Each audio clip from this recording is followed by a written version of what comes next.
প্রিয় বন্ধুগণ, আজকে আমি আপনাদের সম্পর্কে মিথ্যা নিয়ে কথা বলবো।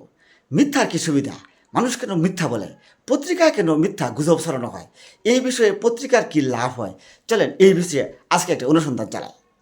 একবার কোনো একটা স্কুলে এমপি সাহেব ছিলেন। প্রধান শিক্ষক দাঁড়িয়ে এমপির কাছে অনেক কিছু চাইলেন। বিদ্যালয়ে একটা নতুন বিল্ডিং চাইলেন, স্কুলে শিক্ষার্থীদের জন্য একটা ভালো ক্লাসরুম চাইলেন, বাথরুম চাইলেন, নিজেদের জন্য ভালো একটা অফিস চাইলেন। এমপি সাহেব সব শুনে তিনি সব দিয়ে দিলেন, সব দিয়ে দিবেন বলে আশ্বাস দিলেন।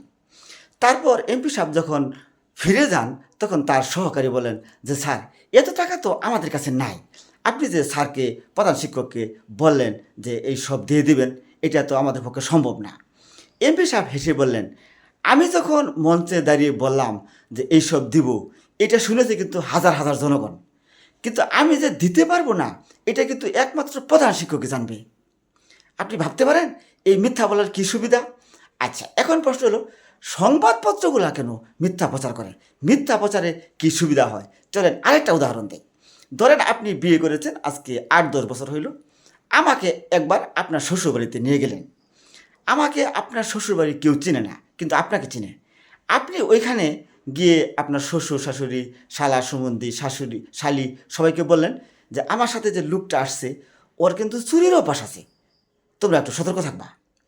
এখন আত্মীয় স্বজন কিন্তু আমাকে এটা প্রমাণ করবে না, আমি যে চোর কিনা, চুরির অভ্যাস আছে কিনা প্রমাণ করবে না। তারা শুধু আমাকে সন্দেহ করবে, এবং ওইভাবে আমি যে রুমে যাব, যেখানেই যাব না কেন, আমি কোনো কিছু চুরি করলাম কিনা তারা কিন্তু এটা লক্ষ্য রাখবে। এমনিভাবে মিথ্যার সৌন্দর্য আসছে। এক লেখক বলেছিলেন, সত্যের সাথে সাথে মিথ্যাও কিন্তু হাজার বছর, সত্যের সাথে সাথে কিন্তু হাজার হাজার বছর বাঁচতে পারে। এর জন্য দেখবেন ভারতের সংবাদপত্রগুলো এবং আমাদের দেশে অনেকগুলো হলুদ সংবাদপত্র, তারা কিন্তু মিথ্যা প্রচার করে, কারণ মিথ্যায় লাভ হয়। মিথ্যাগুলি একটা একটা ইজম, একটা সমাজে কিন্তু একটা ভ্রান্তি তৈরি হয়, মানুষের মধ্যে বিভেদ সৃষ্টি হয়, দ্বন্দ্ব কিন্তু বাজে। ধন্যবাদ সকলকে।